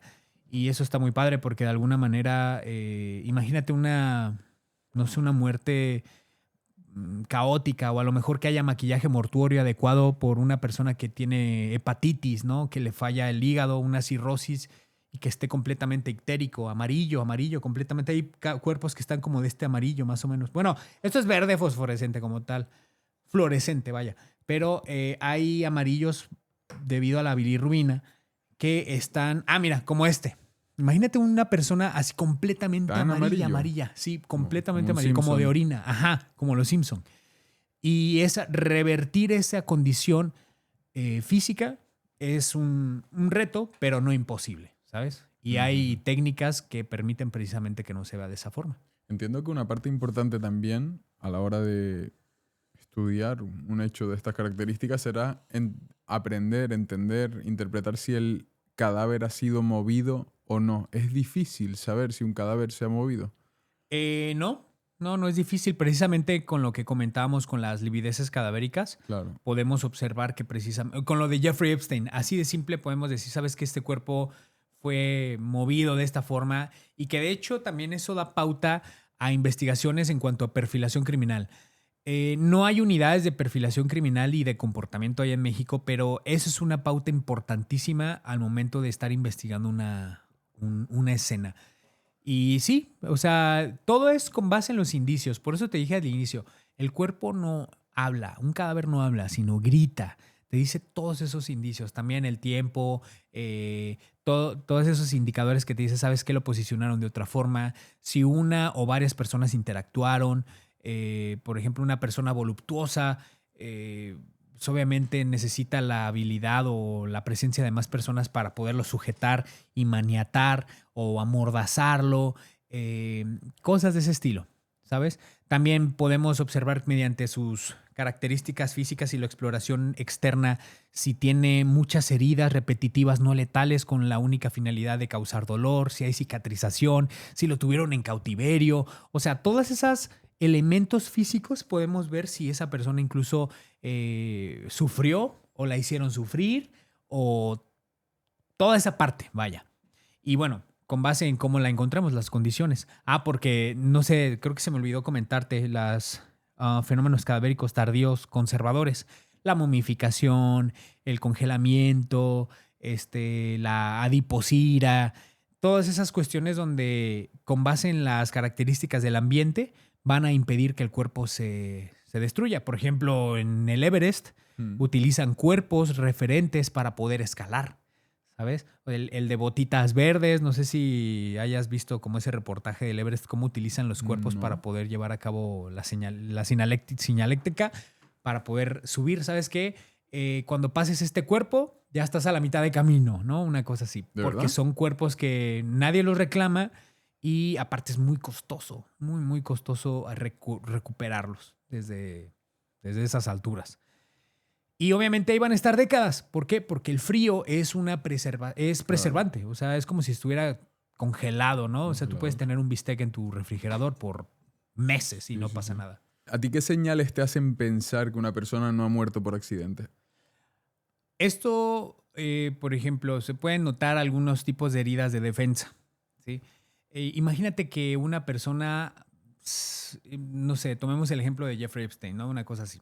Supongamos que es otra persona común. A la persona la encuentran colgada, pero existen a lo mejor algún tipo de excoriaciones, raspaduras, rasguños que a lo mejor esta persona trató de ¿qué? De quitarse el agente constrictor. Podemos observar que a lo mejor hubo forcejeos, lucha. Y no solamente eso, por ejemplo, muchas de las muertes que existen a lo mejor en México por parte de mujeres, yo siempre les he dicho que cuando estén en una situación de peligro que ya sea inminente, que ya de plano no haya esperanza, rasguñen. Siempre que rasguñen a su agresor principalmente. ¿Por qué? Porque al momento de llevar a cabo la investigación también se hacen raspados unguiales. Esos raspados, haz de cuenta que mediante utensilios, ellos raspan debajo de las uñas para ver si no existió un intercambio de material biológico y en este caso dar con su paradero por parte de registros de ADN. También, por ejemplo, cuando son casos de violines, como de tocar violín, existe, por ejemplo, el peinado de pubis del vello, en el cual si hay, por ejemplo, desprendimiento de algún tipo de vello púbico, ver si hay una diferencia en su ADN y obviamente eso da pauta a un principio de intercambio, que es el principio... Sí, el principio de intercambio es uno de los 7 principios de la criminalística. Vale. Y ahí podemos observar que mediante ese análisis de ese vello púbico se puede dar con el agresor también. Y bueno, siempre he dicho que cosas tan pequeñas pueden delatar al agresor y una de ellas es esa. Entonces, son elementos que pueden ser de ayuda para poder saber que efectivamente no fue una cuestión accidental, fue una cuestión de homicida, vaya. Podríamos decir, contestando, pues sí, a tu pregunta, una cuestión así. Raúl, ¿te parece si saltamos a utilizar todos estos utensilios que tienes por aquí, a que nos enseñes un poco en qué consiste? Todo va enfocado a la detección de huellas, ¿verdad? Así es. Vale. Esto es una disciplina pericial que se le conoce como dactiloscopía. En este caso, podemos decir que, mira, en criminalística se basa siempre en el método científico, como te dije. Las huellas dactilares son inmutables y perennes. ¿Qué quiere decir esto? Que no cambian a lo largo de la vida. O sea, de hecho, se empiezan a formar desde que estás en el vientre humano, en las primeras, creo que no me acuerdo cuántas semanas exactamente, pero desde que estás en el vientre ya tienes huellas dactilares y son únicas. Por eso se utilizan como registros de identidad en la INE, en el DNI, ¿no? Que le llaman ustedes. Obviamente esto te permite tener un sistema de identificación, que es precisamente eso. Cuando una persona, por ejemplo, llega y toma un vaso, el hecho de, por ejemplo, manipularlo y dejarlo, no siempre te va a dejar como tal una huella dactilar completa, ¿sí? Siempre, como te dije, va a estar como barrida debido a la cuestión de sujeción. Normalmente está compuesto por sudor y aminoácidos, grasas, va a ser como oleosa, dependiendo si a lo mejor tienes contacto con tu frente, con tu espalda, ya ves que tenemos esta grasa corporal. Eso va a ser importante, ¿por qué? Porque va a ser, pues sí, o sea, va a ser un elemento fundamental para que todos estos reactivos se puedan adherir a esas grasas. Y obviamente el agua se va a evaporar, pero normalmente esto se va a quedar adherido a esas grasas de lo que tenemos en nuestras huellas dactilares. Ahora, todas esas crestas son crestas. Hay un sistema de identificación. Hay maneras en donde básicamente eso se va a poder analizar de forma un poco más detallada para poder ver si corresponde a una persona o no. Como te dije al inicio, es aproximadamente un 40-50% necesario tener la huella completa para poder tenerla en el registro, o si ya hay un antecedente de alguien y hacer match con su huella dactilar. Ahora, aquí tenemos diferentes tipos de reactivos, pero bueno, se le conoce como reactivos, al menos en México. Sin embargo, no reaccionan con nada, simplemente son polvos y ya. Aquí, por ejemplo, tenemos un polvo naranja. Bueno, así se ve como rosa, ¿no? Sí. Pero mira, si aplicamos una luz que vendría siendo... Azul, ¿no? No, esto es una luz ultravioleta. Ultravioleta. Ajá, que de 395 nanómetros, me parece. En este caso podemos observar que estos polvos tienden a apoyarse en cuanto a la diferencia de contraste con la superficie. Vale. ¿Cómo se va a hacer la búsqueda y rastreo de huellas dactilares? Esto es con diferentes elementos. Mira, si quieres sosténlo. Vale. Es una brocha de marabú. Hay brochas de distintas formas que son, por ejemplo, esta es de fibra de vidrio, que normalmente, por ejemplo, la fibra de vidrio se va a utilizar para poder revelar huellas dactilares en superficies muy grandes, ¿sí? Esta de marabú también se puede revelar, sin embargo, esta también es utilizada para quitar el exceso de reactivo.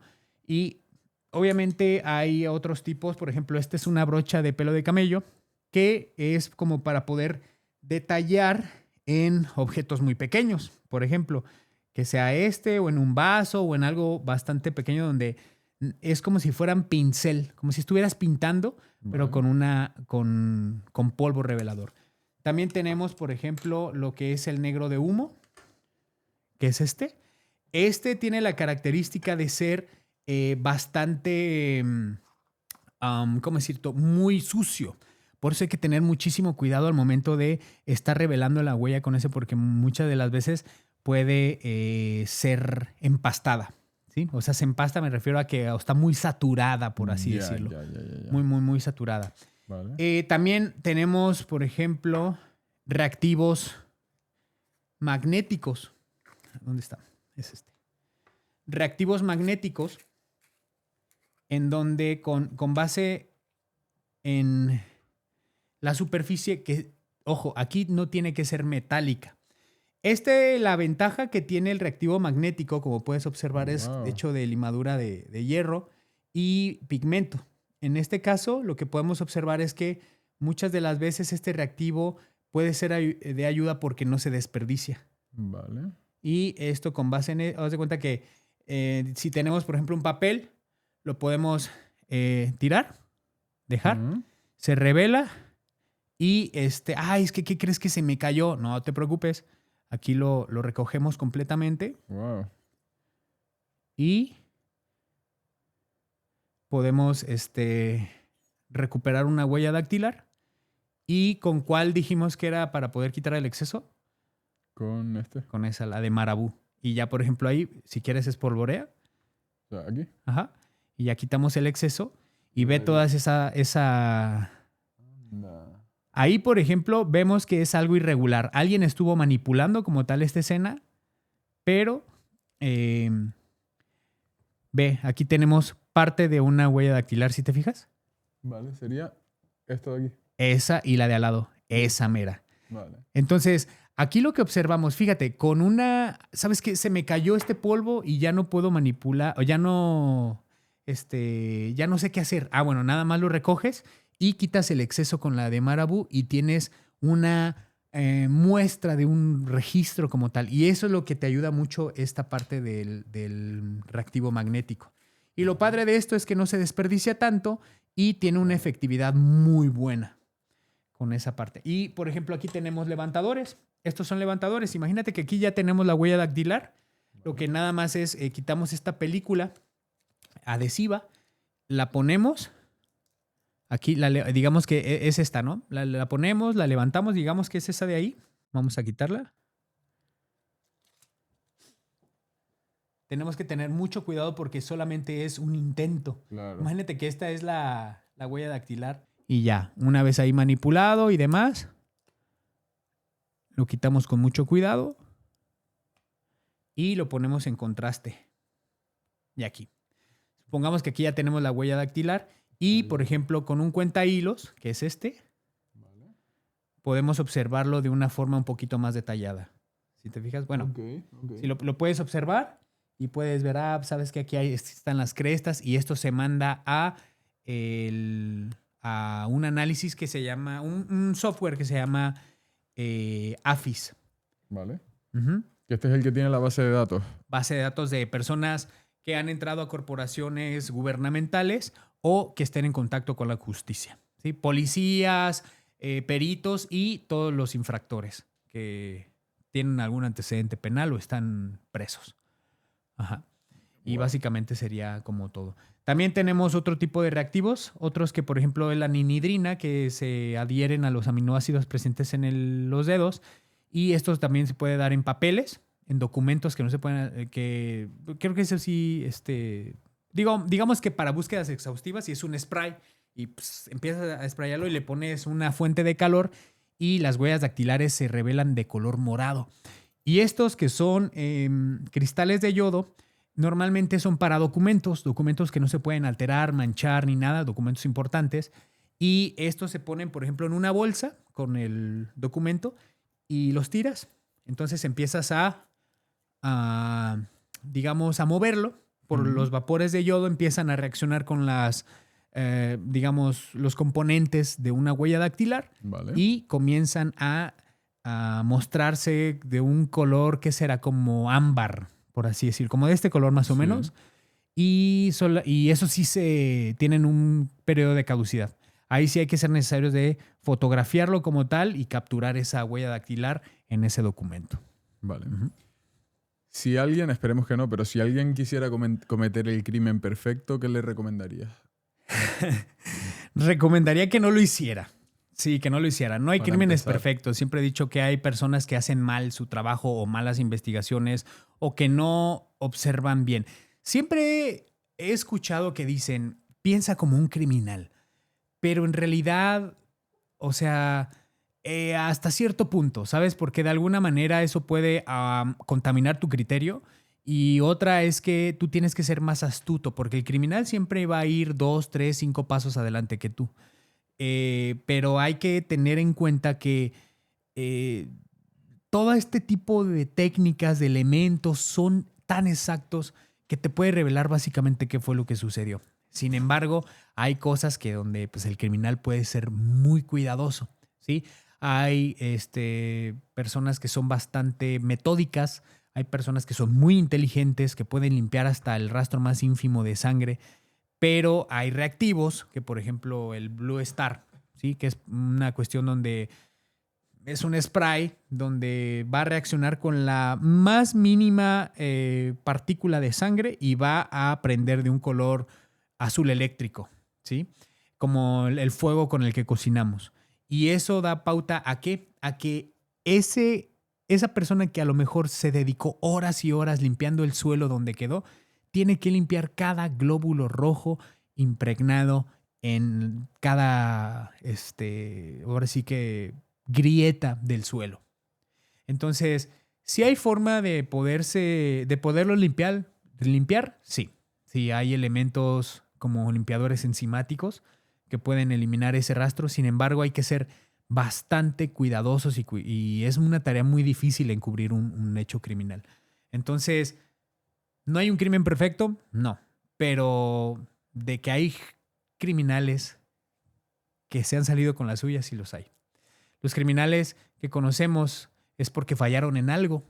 Hay gente que hasta por un alto lo paran y descubren su gran cantidad de homicidios que han... no nos vayamos tan lejos. El Ted Bundy, así de hecho lo atraparon por una señal de tránsito.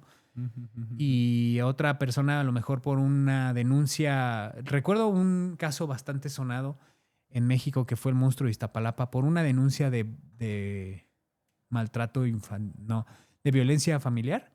Fue como se dieron cuenta de una serie de maltratos psicológicos durísimos y que él de hecho tenía a su pareja y a esa pareja tenía 2 niñas y las obligó a las 3 a ser sus parejas sexuales, tuvo relaciones y procreó 2 niños con ellas, 2 niños o más, no recuerdo, con las hijas.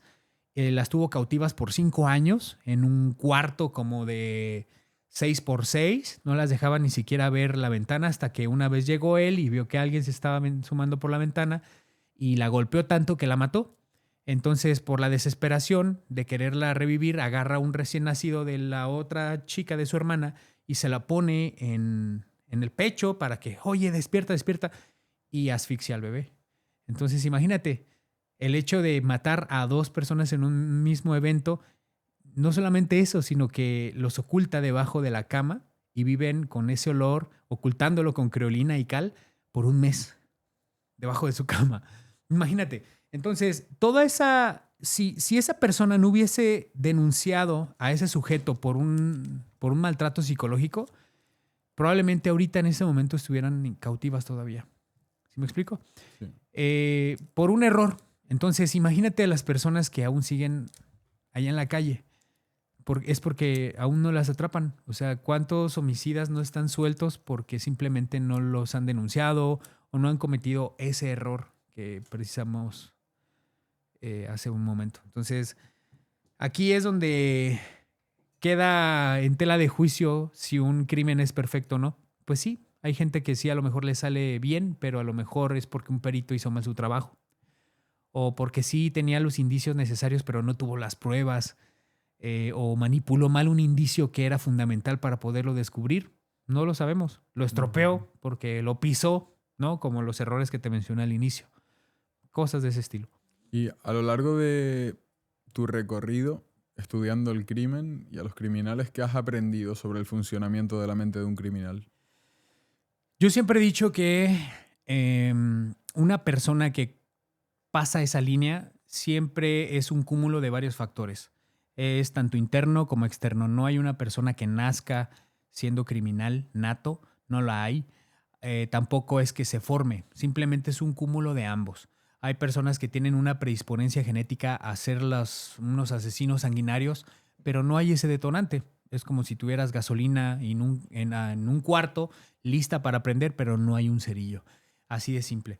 A lo mejor esa persona se desenvolvió en un ambiente amoroso, no lo sabemos, pero nunca hubo ese detonante. Así como también hay personas que viven en un ambiente bastante caótico, con violencia, con maltratos, con golpes, con abusos, con adicciones, y sale adelante. ¿Por qué? Porque no hubo predisponencia genética, ¿me explico? Pero sí hubo un ambiente bastante violento.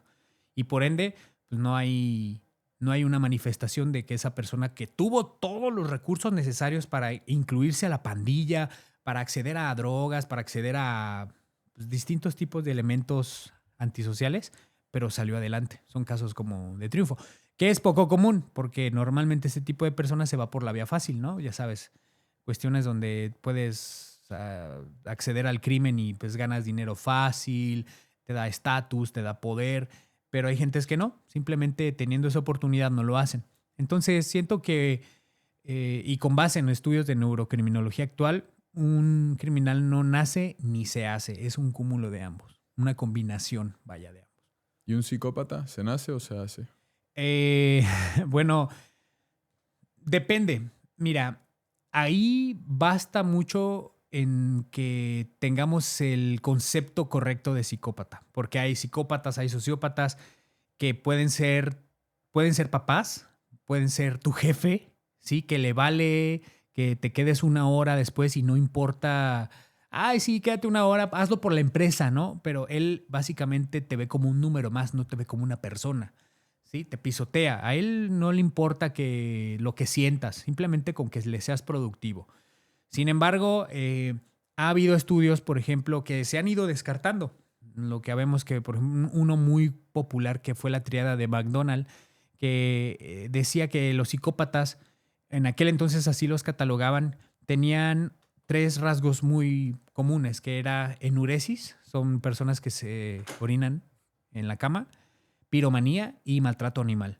Si tenías esos 3 puntos, eras un potencial psicópata asesino, pero posteriormente ya fue muy aventurado comenzar a catalogar ese tipo de gente porque había personas que no tenían ese tipo de características, pero sí mataban personas. Entonces, ya con base en toda la evolución de la criminología y su estudio de la mente criminal, pues se dedujo que también debía haber a lo mejor algún daño orgánico, una persona que se golpea la cabeza y ya hay algún tipo de secreción distinta en su química cerebral, en alguna hormona, en alguna glándula, etc. Otro, abusos en la infancia y maltrato psicológico. Todo eso es un cóctel que puede hacer que una persona pueda delinquir.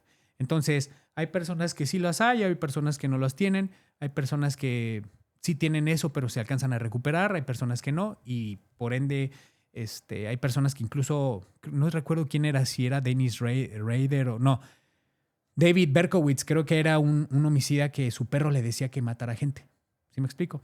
O sea, son cosas que ya dependiendo del funcionamiento cerebral, a partir de ahí y con estudios obviamente previos, se puede determinar que es un potencial homicida o no. Entonces, depende mucho de los factores internos y externos. ¿A ti qué homicidios, qué casos te han quitado el sueño? Mira, hay casos muy famosos, no sé si estés familiarizado. En México hay muchos. Hay homicidas seriales que nunca se dieron cuenta. Por ejemplo, el caso del monstruo de Atizapán, me parece. Es un señor que estuvo operando por muchos años, creo que fueron 30 o no sé cuántos, 50, no me acuerdo muy bien, pero estuvo operando todo ese tiempo. Tenía muchísimas mujeres en su sótano, pesaba sus órganos, los anotaba. cuánto pesaba su corazón, cuánto pesaba sus pulmones, su cabeza, y los tenía en una fosa común, pues, no sé si era un patio o era una parte como inferior de su casa, y estuvo operando por mucho tiempo, hasta que la esposa de un policía desapareció y dio con él. O sea, así de simple. Hay casos, por ejemplo, es el del monstruo de Iztapalapa. El cuate era literal un cínico, un sociópata, donde le preguntaban algo y él decía simplemente, pues ahí está el examen psicológico. O sea, él, no sé cómo explicarte. Siento que de alguna forma hay casos donde el cinismo y la falta de empatía de los humanos que se atreven a hacer ese tipo de actos son bárbaros. Otro de ellos es el monstruo de Ecatepec. Su esposa era cómplice, donde se supone que les daban trabajo a mujeres, las traían a su casa, las destazaban y ellos vendían, creo, tamales a las personas con su carne humana. Joder. Sí, cosas de ese estilo. La verdad es que sí están bastante fuertes. Uno de ellos también creo que es Dennis Rader, que es apodado como el BTK. Me parece, él, si no lo estoy confundiendo, tuvo como... Ah, no. Bueno, él ataba, mataba y torturaba. Había otros donde tenían a su hija confinada por 10 años. Me parece que era Ariel Castro. Ese es otro que, imagínate no ver la luz del sol durante más de 10 años y procrear con tu propia hija. Son cosas donde dices, ¿cómo puede ser eso posible? Imagínate las personas que en ese momento se encuentran ahorita. Ahora mismo. Ahora mismo. Esas Muchísimo. personas que no sabemos quién están En todo por el ahí. planeta, imagínate. No. Y te digo, o sea, las personas que conocemos fue ¿por qué? Porque cometieron un error. Ariel Castro, el error que cometió fue no cerrar la puerta y la persona escapó. Un error. ¿Sí sabes? Ted Bundy, por una señal de alto, creo que se la pasó y lo descubrieron. El monstruo de Green River, ¿cómo se llama este cuate? Bueno, gracias al avance de la genética forense, en los años 70 no había, hasta los 90 pudieron crear ese vínculo. No me acuerdo cuál es su nombre. El asesino de Green River se llama Gary Ridgway. Ese cuate también, o sea, son casos que de alguna manera te dejan pensando cómo es que ellos necesitan suplir esa parte. Y no solamente eso, otra de las características es los abusos de violín, vaya. El hecho de estar con contacto a ese tipo de abusos crea hipersexualidad, crea esta cuestión donde existen parafilias y que ellos necesitan suplir. ¿Para qué? Para poder estar bien, estar contentos. En perfilación criminal hay muchas formas. De hecho, hay muchos casos de esa índole en donde el ámbito sexual es un punto muy importante en el cual los delincuentes que cometen ese tipo de actos no tienen como tal una solución. Ellos son refractarios al tratamiento. Ellos incluso si pueden manipular a tal grado que pueden decir, sí, ya me curé, pero lo sacas a la sociedad y vuelven a hacer lo mismo. Ya no hay un tratamiento como tal para ellos. Y cuando hablamos de casos que hayan pasado por tus manos, ¿cuál es el que más te ha choqueado? Bueno, ese no fue de ningún tipo, pero fue una vez, era de una niña de 7 años. Ella falleció a golpes. Ya tenía indicios de que había sido maltratada por mucho tiempo, que es el síndrome del niño maltratado o el síndrome de Kempe, que bueno, esos se dan menores. Y ella tenía 7 años aproximadamente, pero en medicina forense, bueno, en el ámbito, se mide en lustros de 5 a 10 años. Su padrastro fue el culpable de un traumatismo craneoencefálico severo. Hubo una fractura, una fisura en el cráneo, que eso derivó a una hemorragia intracraneal, o sea, un hematoma subdural, y le creó presión en su cráneo y pues obviamente la mató por una hemorragia. Y pues sí fue a golpes principalmente. Un golpe que a lo mejor se le salió de la mano. El cuate estaba alcoholizado. De hecho, hice un video precisamente de ese caso. Y fue muy, muy duro. Y lo bueno es que sí lo apresaron. O sea, no quedó impune. No quedó impune, es lo bueno. Pero qué necesidad, ¿me explico? Y era su padrastro, ¿sabes? O sea, era la pareja de su mamá que lo permitió. Entonces es indignante cómo es que una persona puede llegar a ese punto, ¿no?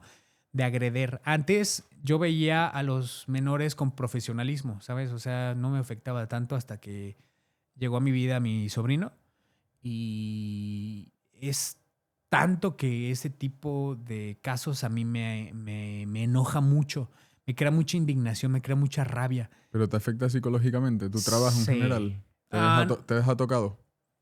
Más o menos. Mira, actualmente ya no me dedico a eso. Vale. Ya todas las cuestiones gubernamentales yo ya no las toco. En primera, por la corrupción. En Vale. segunda, porque pagan muy mal. ¿En qué sentido la corrupción? En que te obligan en ciertos casos a manipular los resultados. O sea, ¿Quién te obliga? pues tus superiores. Wow. Eso pasa. ¿En Y no favor me dejarán de? mentir los profesionales o peritos. O sea, si hay un caso donde está involucrado a algún conocido, algún familiar del fiscal, por ejemplo, y quieren favorecer el peritaje por parte de sus familiares, pues, te piden manipular las cosas. Abiertamente. Sí. Y O- o te quedas sin trabajo. O te meten al bote. O te dan una multa, una cosa así. Entonces, mi promesa fue que de hecho yo dije, ¿sabes qué? Jamás vuelvo a tocar gobierno. Y que estuvo bien, ¿sabes? O sea, ya cuando llegas a un momento en donde ganas en un día lo que un mes ellos, ¿qué necesidad tengo de meterme en problemas así? Ya. ¿Me explico? Entonces, hay parte donde dices, ¿sabes qué? Es tan ácido ese ambiente, Pedro. Tan ácido, tan horrible. Al menos no sé cómo se maneje aquí en España, pero en México es una completa posilga. Me da un poco de temor decir eso, pero es la verdad. Créeme Ujú. que es tan duro. Incluso hay gente que ha tenido contacto que no la tiene nada de ver ni temer, pero si tu familiar pierde la vida, si tú, no sé, accidentalmente tú atropellas a alguien, la justicia jamás te va a favorecer a ti. Siempre vas a terminar manchado por algo y obviamente con dinero baila el perro, bien dicen. Si tú das dinero, es más rápido los trámites y los sobornos. Conozco gente que ha pagado mucho dinero para evitarse un gran dilema. Y una pregunta. Cuando se rompe el ritmo natural de muertos, ¿vale? O el ritmo que hay normalmente de muertos en una ocasión como el COVID, por ejemplo, ¿qué pasa con los cuerpos ahí? Porque no hay capacidad de hacer el proceso normal. Cuando fue la pandemia, una de las cosas que sí hubo fue una conglomeración en cantidades titánicas. Muchísimos cuerpos en listas de espera para ser cremados. No se les dejaba ver a sus familiares debido a la contingencia. Recuerdo que en algún momento estuve presente en un sitio donde a lo mejor era ¿qué será? Un cuarto como de 6x10, repleto de cuerpos. Pero ya algunos en estado de putrefacción y cuando ya empezaban a oler, los emplayaban. Les ponían como ese papel de cocina plástico, transparente, los enrollaban para que pudieran durar más. También había refrigeradores de aire frío para mantenerlos semi refrigerados y que no se echaran a perder. Eran bastantes los cadáveres que de alguna manera perdieron la vida. Recuerdo que en algún laboratorio de embalsamamiento que estuve, ellos sí tenían como esa política, o que no se debería de hacer, pero ellos lo hacían por humanidad. Les dejaban un tiempo de 5 a 10 minutos con su familiar. Obviamente ellos ya con cubrebocas, con guantes y de lejos viéndolo. O sea, no permitían que se le acercaran ni nada, simplemente verlo, despedirse y vámonos. Eso es una de las cosas más duras porque recuerdo que era como en una cortina y obviamente dejaban el cuerpo, cerraban la cortina y escuchabas los sollozos, escuchabas los gritos, escuchabas los lamentos, los llantos de las familiares. Eso fue bastante fuerte, la verdad. El hecho, no sé si tú, esperemos que no hayas perdido a alguna persona muy valiosa en el COVID, pero gente que sí lo hizo, vaya dolor, porque hubo muchísima gente que no tuvo esos 5 minutos de despedida. Hay gente que simplemente ni siquiera se pudo despedir de su mamá, de su papá, de su abuelo, de nadie. Estuvo muy fuerte. ¿Tu trabajo te ha cambiado tu visión de la vida y la muerte? Sí, ¿En qué la verdad sentido? es que sí. Sí, pero la verdad es que hay veces que se me olvida, no digo que no, que diario, estoy con esa enjundia de la vida es una y mañana te puedes morir. Hace en febrero, me operé una cirugía de ojos y haz de cuenta que me anestesiaron. En este caso, el anestesiólogo súper buena onda. Te voy a contar esa historia.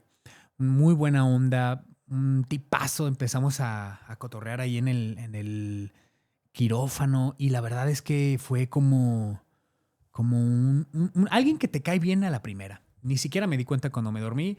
La persona fue a la habitación y dijo a mi mamá, oye, salió todo muy bien.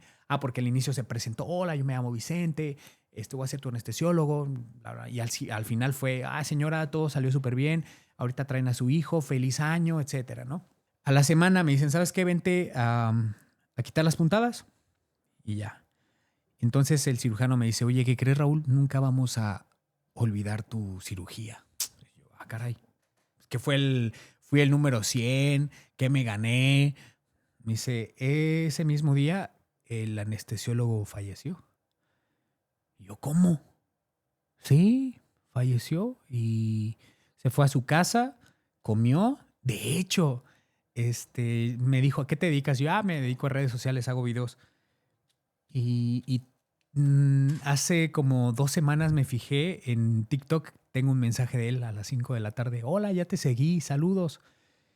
Y él me dijo que había comido, o sea, tuvo una guardia completa en la noche en un hospital regional de ahí. Me atendió a mí y de ahí se fue a su casa. Con base en lo que me dijo el cirujano, me dijo que había comido, se fue a acostar, porque como que se empezó a sentir un poco mal y ya no se despertó. Que lo encontraron boca abajo con un pie en el suelo y morado de aquí para acá arriba. Yo creo una muerte súbita, cuando una persona goza de una salud aparente, pero simplemente fallece así de la nada. Esto de la muerte súbita como tal, así existe. Sí. Se puede morir de la nada. Ajá, de la nada, como lo que le pasó a este sujeto.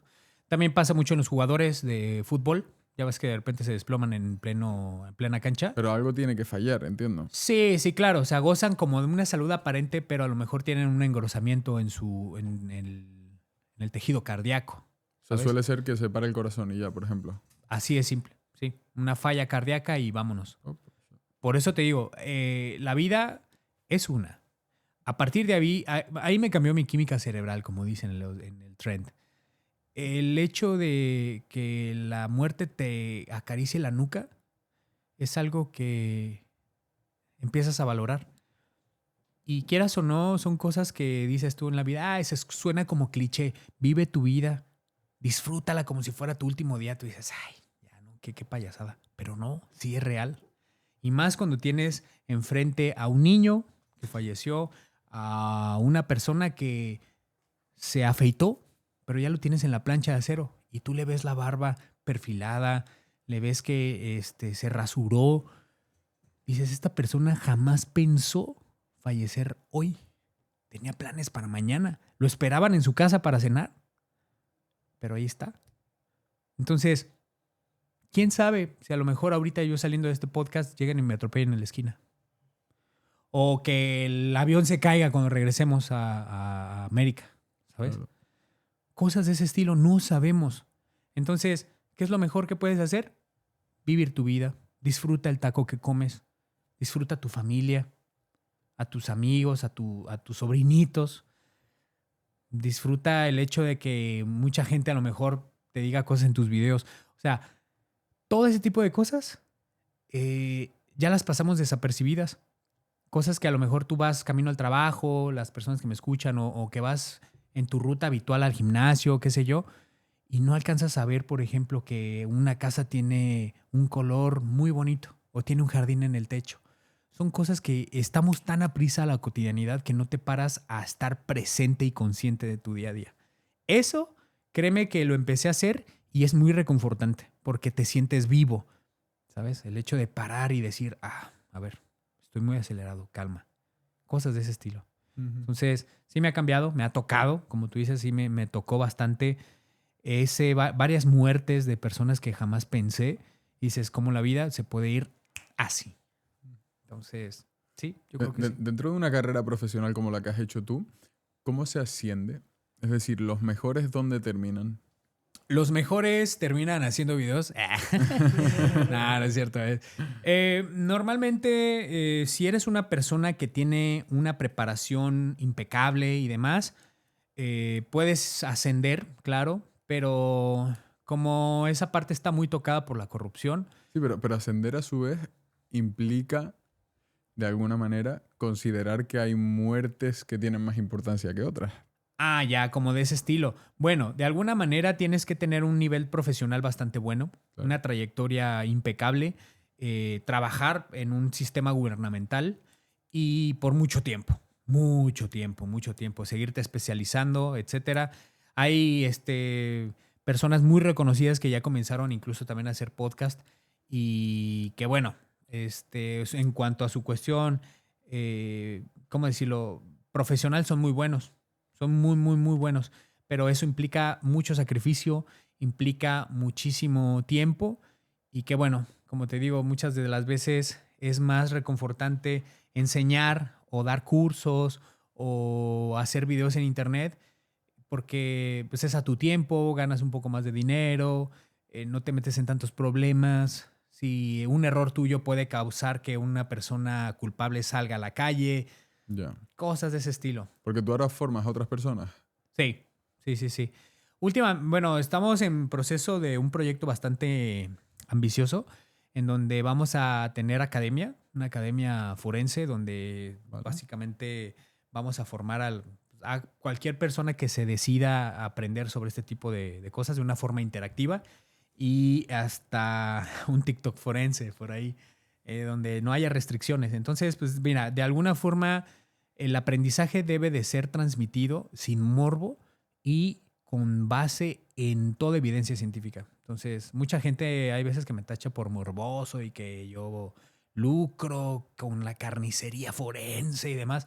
Pero en realidad, si tú te fijas, la gran mayoría de mis seguidores siempre dice que lo trato con profesionalismo, ya que esa es una gran línea, porque hay creadores de contenido forenses que son morbosos y hay otros que no lo somos. Entonces, ahí es una cuestión de profesionalismo, de ética principalmente. Entonces, hay que tener mucho cuidado con eso. Raúl, a mí para terminar el podcast me gustaría entender tus primeros pasos. ¿Cómo terminas siendo forense? ¿Es algo que te viene ya de familia, de niño? ¿Te enganchaste, obsesionaste de repente con una serie?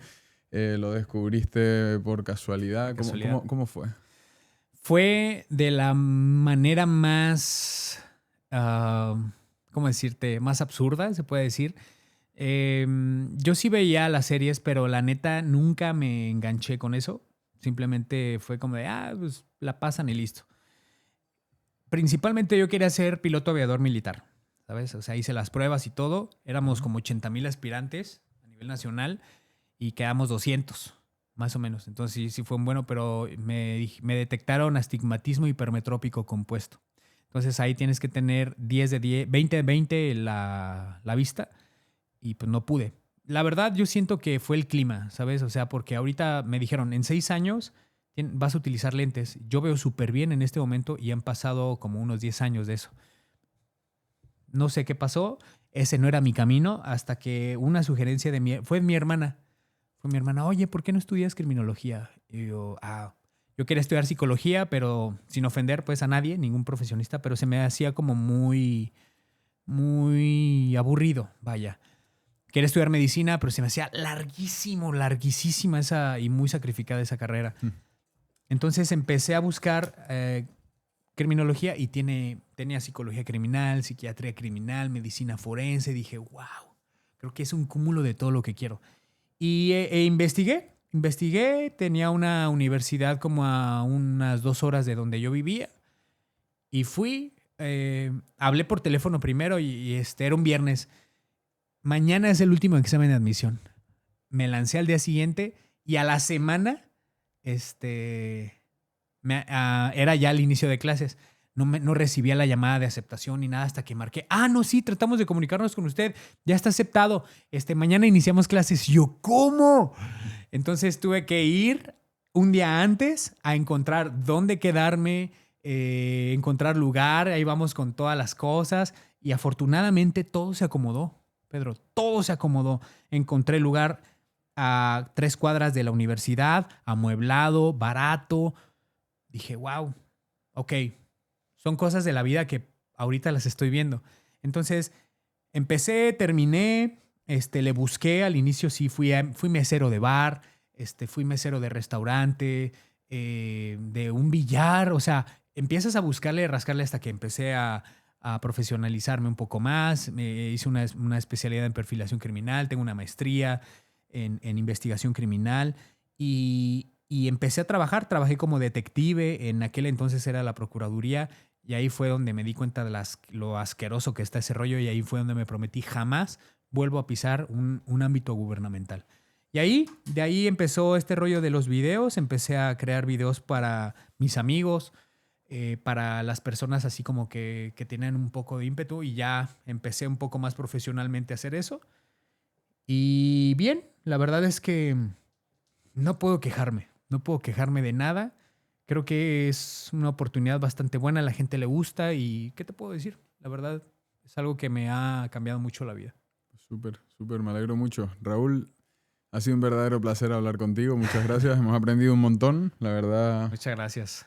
Qué bueno que aprendiste. No me esperaba lo del corazón y el cerebro aquí, pero nada, muy interesante todo, ¿eh? Muchas gracias por compartirlo con nosotros. No, hombre, al contrario, Pedro, gracias a ti, gracias a tu equipo, a Fran, por esta invitación y ahora sí que cuando gustes aquí podemos estar presentes y en próximas colaboraciones. A ver si nos comemos unos tacos en México.